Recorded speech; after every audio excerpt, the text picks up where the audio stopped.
theory. I've lived it in the mud, the chaos, and the moments nobody writes about. This show is the truth, raw, unfiltered, and built for leaders who actually give a damn. If you're ready to grow, ready to own your own story, and ready to lead from the front, you're in the right place. Speak up, show up, lead. Let's get into it. Hello, everybody, and welcome to another episode of Speak Up, Show Up, Lead. I'm your host, JJ Hardy, and I'm here with my co-host for our leadership live shows, Chris Pienkowski, today. How you doing today, Chris? Doing great, JJ. How are you? Oh, man. You know, with all things considered that we talked about before we went live here, okay. But, all is well. I'm excited to have a conversation about this today. Me too. So today we're going to talk about the AAR, otherwise known as the After Action Review. And, I think this is extremely important, not only from an organizational leadership level, but a personal leadership level, because this is one of those things that you can do when you're in the process of trying to get something done to help you figure out how well you're doing and what you need to do to make what you're doing better. So what's your take on this? Yeah. The after action review, I love the idea that it's something that can be done solo, but also something that can be done as a group. The whole purpose of the AAR is to see, how did this project come out, right? Project, key initiative, whatever it is, even if it's just like a quarterly rock that you're working on. I use the term rock because I'm used to the EOS vocabulary, right? Sure. But being able to dissect how that rock went, how it was executed, and, just for your own knowledge of where can I be better, faster, stronger. But then if it's an organizational initiative, getting together with a team and dissecting that too. But the other thing that, and I know we'll get into this today, is that it's not just when things go wrong. It's important to review, like, it could have been flawless in the execution, but if we're looking to level up on a consistent basis, you need to take that flawless to the next level. So yeah, it went great, no hiccups, but what else could I do to have made it even better? Yes. So AARs are not just for bad situations. They're for all situations. So for background, for anybody who doesn't know, because Chris and I know what an AAR is, but you all may not, obviously, if you're in my military background. If you're somebody who has military experience like I do, I mean, gosh, it's beaten into our head with a bat and a stick and everything else. But, it's when you look at the overall operation, you're trying to figure out what the overall outcome was supposed to be. And you look at, after the operation's over, what went right, what went wrong, what can you sustain, and what can you improve. And usually, it can be done on the fly just to get feedback from an audience. But typically, the leader in the situation does a miniature white paper on it, and they document it, so that when something like this comes up again, you can look at your SOP, and in that category, the AAR is sitting there for an operation that you actually completed. And if you do this on an individual basis, you don't have to write a white paper on it. But I mean, if you're looking at the progress of everything you've been doing, I've accomplished A, B, and C. What went wrong? What went right? What can I sustain? What can I improve? I mean, just think about how you can use that to level up. Not a lot of times we just kind of look at things that we get done and we say, oh, well, that didn't work out, I'll have to try it again. But is that really the best way to do it better next time? You don't always do things twice, but you do similar things as you go through the process of getting things done. So do you really want to repeat the same process you did, which is what you decided to do, and whatever the case may be, or do you want to figure out how to change that so next time you can do it a little bit better? What do you think? Yeah. Here's the one thing that I agree with everything that you just said, but from an individual perspective, relying on our memories can be a slippery slope. So I would still suggest that you document something about it. If you're just doing an individual AAR, which I highly recommend, make notes so that when a similar operation comes up, similar project, you want to be able to look back at your notes and say, oh, where did I find bottlenecks? Where did I really accelerate? Go through all 4 of the steps that you just mentioned in an AAR and just keep a note. I like to keep notes on this device here. And then they get synced to other electronic devices. So makes it easy to access. And especially now in the age of AI, like depending on how you're using your AI tools, you could be planning out your next project and you could have your notes from a previous similar project that feed in so that that's helping you to remember and say, Yeah. oh, here's some red flags to pay attention to. Here's some things that you should change in your process that you identified last time as ways that could have been better, more efficient, etc. Yeah. Well, and from an operations standpoint, if you can think of everything not through beer goggles, which is what we tend to look at all the things that we do through, especially when we're inexperienced, right? I mean, I'm not saying inexperienced in life, but inexperienced in the things that we're doing. We like to think that we can't do anything wrong. Well, this gives you the opportunity to always find something. I always preach to people that you should always find the positive in the things that you do. But this is not one of those things. If you're trying to improve, sure, find the positive things. Figure out what you want to repeat. But you gotta be honest with yourself about the things that didn't go exactly the way they should have. In the military, we had something called commander's intent. And the commander's intent is what the overall operation was supposed to accomplish. Well, we don't have commander's intent necessarily in our civilian role or maybe in our own personal goals. We just have what our outcome was supposed to be. And there's not like an op order necessarily for a personal goal. You can go detailed with it if you want to, or even at work. A lot of times it's just an initiative that's supposed to get done. And there's not a formal document that goes from higher to lower to say, this.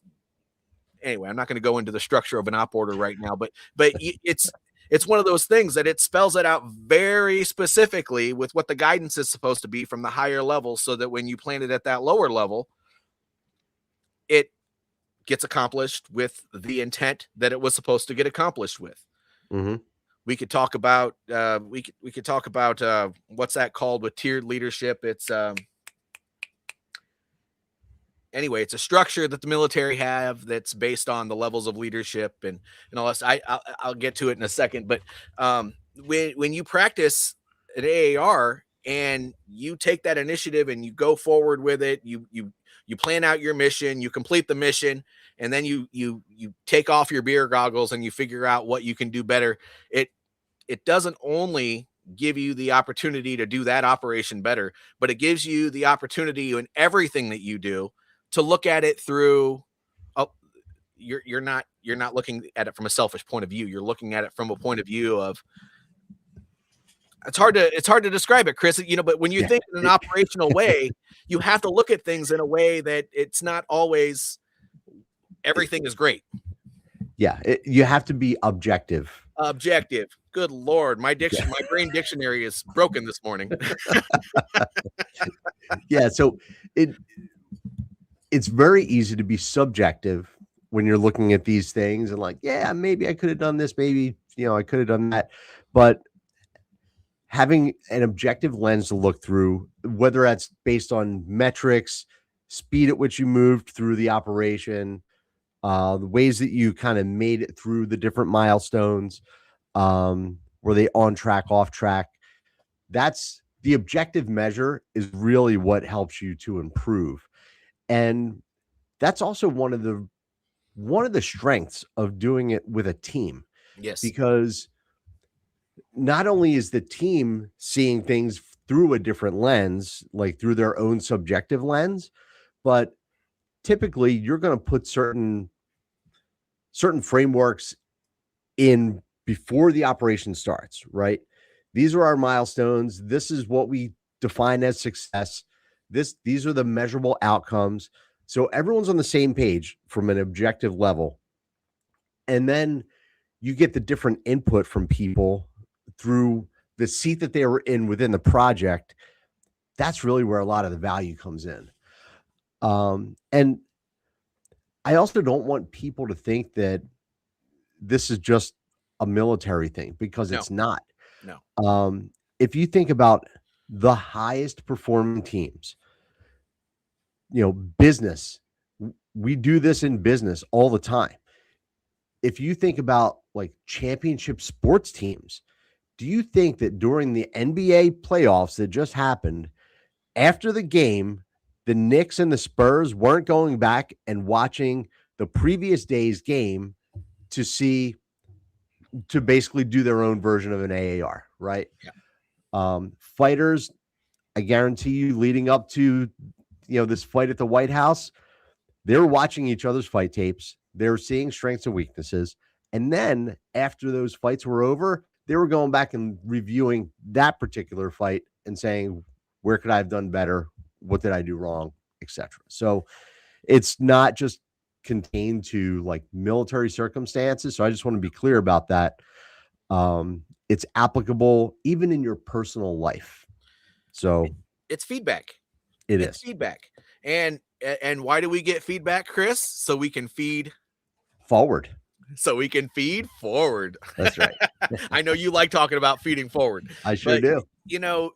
And the only way you can do that is to keep track of these things. Yeah. And that's why I like in business, we can do an AAR and document that, type it up, and it only needs to be, it's a paragraph for what went right, what went wrong, and what we can sustain and what we can improve, and then a summary at the bottom. But, it's really not that difficult. But if you can have that to reflect on, then when it comes time to plan for another operation, whether it's exactly the same, it can actually be completely different.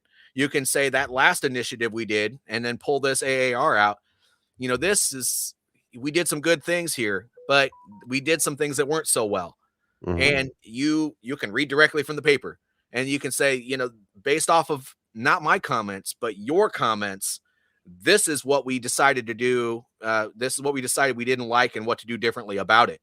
So let's not make that same mistake when we move forward with this one. And so we need to use these things as planning considerations as we move forward with this operation. You don't just file these and never look at them. You feed forward in a way that helps you move in a strategic, better direction. Mm-hmm. Yeah. And we've talked about so many different planning tools, right? So if you think about it, when you're first laying out what a project needs to look like, you're putting together SMART goals. Yes. Right. And we've talked about SMART goals before. So that is your anchor, and that is something that's objective, it's measurable, it's time bound, etc. So that's, you come back to that SMART goal at the end, and that should be part of your AAR. This is what we set out in the beginning. Is this what we achieved at the end? Yeah. Well, and let's come up there. I kind of came up with 4 questions that we can use to kind of structure the way we think about an AAR, because if you've never done one before, you think to yourself, what? I understand that we got to look at this through an objective lens, and I have the word now. It's not going to leave me, Chris. Thank you for doing that. But we have to understand why this is important to an operation. So we kind of touched on this a little bit before when I started talking about commander's intent, but we need to, and you touched on it just now a little bit, but what was supposed to happen in the operation, how were the teams supposed to operate? Did that structure work? That was it super clear, and were there bottlenecks in the planning process that you to the root level when you're trying to come up with the whys of certain things happening. And this is where I think this is really what separates like decent performers from high performers. Yes. Decent performers, if they're doing an AAR, they're already kind of a level above just average and mediocre because they're doing this. Yeah. But if they're just skimming the surface of what caused this bottleneck, or why did this step take us, 3 times longer than we anticipated, it can very easily be simple answers and you're not digging in. If you truly want to be a high performer, I agree. And that leads me to the next one, actually. So the next question that I thought would be a good way to discuss this is, when you look at what actually happened, I mean, you just say what actually happened. So this was the plan. This is what was supposed to happen. What actually happened? And when I think about that, is out wrong means it could have been improved. So you got to make sure that you're being very specific with the things that you didn't like, and you have to be honest about it. I know that when we were in the military, we had a motor pool, and vehicles would always break down, but it seemed like the mechanics always wanted to hide those breakdowns because they wanted to say that their in-service level was always higher than it actually was, and it made the shop supervisor look better. But that's not what you want to do here. What you want to do here is you want to bring those things to the forefront, because if there's any way you could avoid any sort of a bottleneck, you want to try to do that. What do you think? Yeah, agreed. You can use a lot of duct tape and keep things in service. Don't forget bubble gum. And bubble gum. Yeah. Bubble gum, toothpick sometimes, right? We get creative. Uh-huh. But none of those are sustainable. So that's the other thing, is like sustainability by doing the right thing and really uncovering what it is, versus I'm just going to limp along with a Band-Aid that I know is going to come off. Right. Yes. So the third question, making sure that you challenge those things that went right and wrong a little bit more. Why was there a difference? And when you think about that, it's kind of what you said before, and actually you already addressed it. So asking why, getting to the root cause of why these things didn't work out the way they were supposed to, and digging in. What were their communication breakdowns? What was there poor planning in the beginning, or was there something that you missed? Did you not allocate enough resources to the project? Were there leadership failures? I mean, was it the top down? Oh, by the way, that word I was trying to think of earlier was decentralized leadership. Oh, yes. Okay. But we can have a whole call about that one, though. I'm not going to dig into that. That's just that's just giving people the level of independence to plan at every level. But process failures, and a big one that a lot of people don't consider with these major operations is, was there a training gap? And because you can think that everything's going to work out and just assume that everybody understands what to do with all of the things, but when it's a new initiative, a lot of times it does require a little bit of training. And I know the companies that I've worked for as a civilian, and I hate to say it, but the military is even worse with this. When there's a new system or a new process or something like that needs to be allocated, we talk about it a little bit and we do the training at the higher level, but we forget to train the people that need to actually do the work. We just got to throw them into it. Yeah. And they do the OJT, the on the job training. Well, we're using this now. We've been talking about this forever, and we're going to instate this thing. Yep. So let's show you how to use it. What work do you have going on? Input it in this new system. Yeah. It doesn't work. That's a real thing. We like to give people the opportunity to step up and lead an initiative or take point on this. But if they don't know all of what's happening, that training gap could be the root cause to the bottleneck that made this go from 1 week to 3 weeks. Yes. Because someone's learning on the job, they're learning on the fly. But when you're learning, you don't know all the nuances necessarily. So you're getting hit from every direction. So yeah, having a certain level of training and making sure that your people have that is super important, because that could really speed things up. Yeah. Well, and just a quick story. I like to do those from my military time. So loading a ship. So we like to allocate a unit that owns the equipment to load their ship, because usually they have all the people that operate the equipment on a regular basis. But there was one time I was assisting a unit down in Texas with loading their vessel, and one of the new tanks. I don't even remember. Gosh, it's been 8 years since I separated from the military, so we're digging into to figure out what kind of tank it actually was. But nobody was licensed on it. And by the way, when they got into it, it took us 30 minutes just to figure out what all the controls did. And so that may seem so small, but when you're loading a vessel and you only have 3 days to do it, how big of a deal is 30 minutes? Yeah. And if that could have been solved with just having a conversation, hey, we need to send Joe Snuffy and his 3 compadres over to training over at Fort Gordon to figure out how to do to drive this one vehicle before we load this vessel, because we're just getting this, right? And we're going to use it for this operation. That one thing could have, man, we caught so much hell over that you wouldn't even believe. But that's just an example of one thing that was overlooked that caused a big problem in the end, even if it's only 30 minutes. Yeah. Don't overlook training, people. Nope.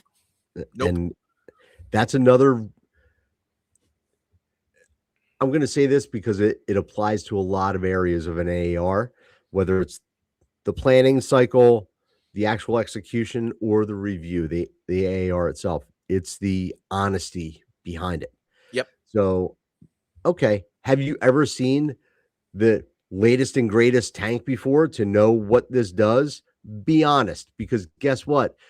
There's only a handful of people that have seen this. So don't blow smoke up my, behind up my rear end, right? So being honest is number one. It keeps people accountable, and it helps you to maintain the standard. That's the other thing that the AAR is very good for, is like, this is our standard, and this helps us to identify potential, weaknesses in that standard and where people need to be held accountable. Yeah. It's not just about process, it's about people too. Yes, it is. And something that I talk about often is, you attack problems, you don't attack people, but you've got to address with people when there's a shortcoming, or if there was like, hey dude, I think you misstated your level of knowledge on that particular piece of equipment. And as a result, this is one of the things that happened. Right. Well, and then the last question that goes along with the AAR, before we talk about a couple of the mistakes that can happen while you're doing them, is sustaining. What will we sustain or improve? So let's talk about the sustainment.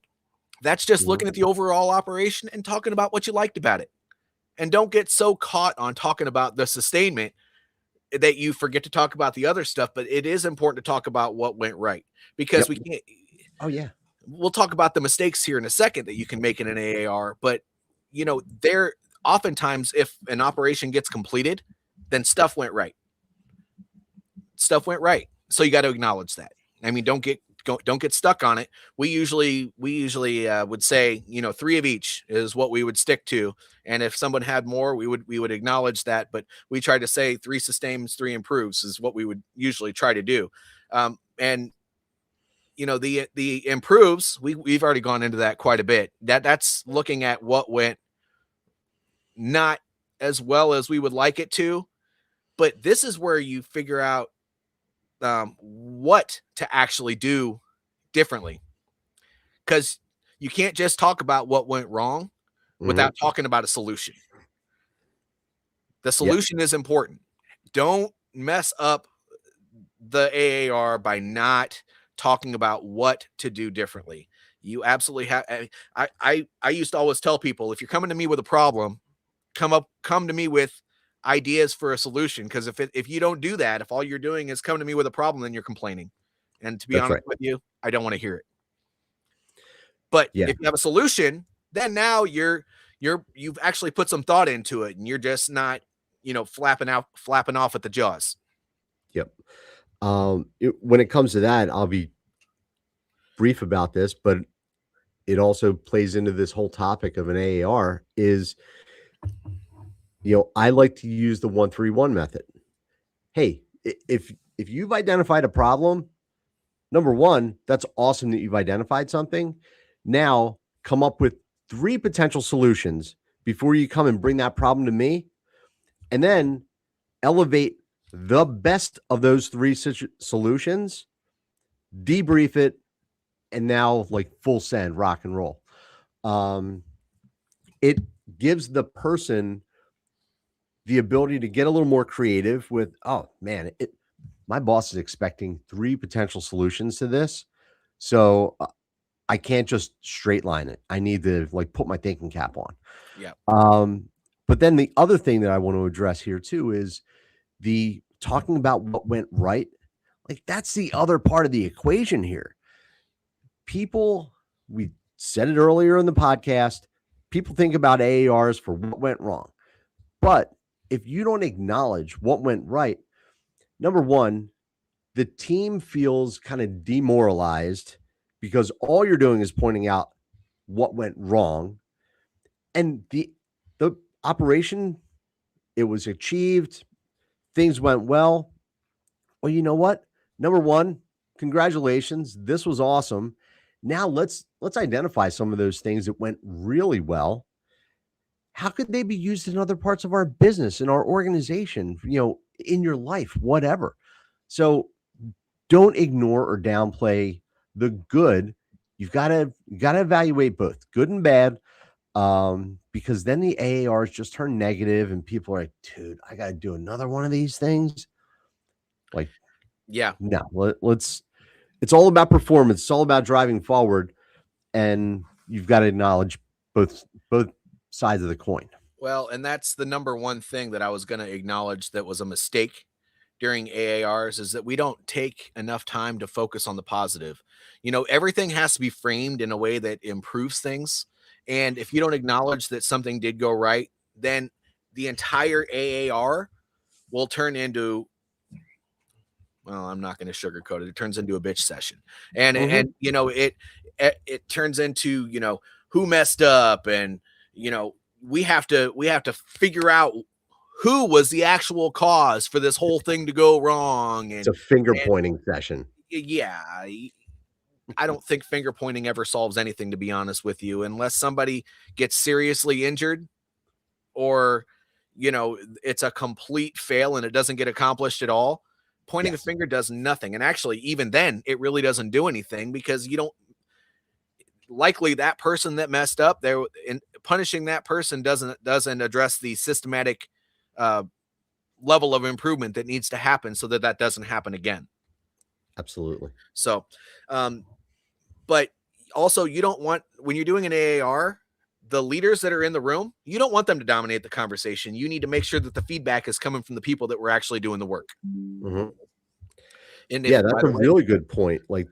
The AAR is really a time for leaders to practice the 2 ears, 1 mouth, tool. Shut up and listen to what the people on the front lines experienced during this project, because chances are you as the leader are the one who kind of gave the order, for lack of a better word. Hey, this is a project that we're doing this quarter. You're the team that's going to execute it, and I'm giving you my commander's intent. And it's up to you to, number one, interpret that. So the clarity of your intent needs to be, dialed in. but the review of what actually happened in the execution is time for you to learn from it. So you should be shutting up more than you're talking. Well, and to that point, one thing that always ends up happening is that the planners that are in the room that were in charge of getting this put together in the first place, they start justifying. You have to have a moderator for this conversation, for an AAR conversation, that, for lack of a better way of saying it, it's to kind of shut those people up that are just trying to justify why this and why that. And, I understand you said this, but I don't really see how blah, blah, blah, blah, blah. And, you got to stop that. If it's supposed to be a productive conversation, you don't need to have people's egos in the room trying to justify everything that people are trying to improve. Right. Then it turns into a bunch of arguing. So the moderator needs to be a strong head that can stop that stuff before it becomes a problem. And it creates a safe space for people to talk about operational improvement. And if you can't create that safe space, then the operation won't improve, because people are just going to stay buttoned up. They're not going to say anything at all. And the last point I want to make to all this is, you have to have a way to follow up with it, and you can't ignore the successes, which is what we've already talked about. But those are the major mistakes in the AAR. Do you have anything to add to that before we start wrapping this up, Chris? The only thing that I would add is you've got to operationalize your AARs. It can't just be something that you review and you put in a file somewhere. The true value of it comes from the next time you're doing the same or a similar activity and you're applying what you've learned through that. Just pay attention to the comments below. If we didn't address what questions you had, make sure you put a comment below, and we'll try to respond to it. I am going to be tuning in while this is live and answering questions in the chat. So just know that if your question didn't get answered, I'll do my best to address that. Also, thank you for always being a part of what we got to do. Don't forget to like, subscribe when you want to be a part of what's coming up next, because you'll get a notification. But you can share it, and you can also leave a comment below, especially if you're watching this after it goes live. We will try to answer your questions the best we can. And also look in the description for this. If anyone is curious about how well they are doing on a leadership level, I put the link to my Voices leadership assessment down there, and it's about 36 questions long, and it takes about 10 minutes or so out of your day, and you'll get immediate feedback, and I'll get an email with the results, and we can talk about that or not. It's up to you. So thank you, everybody.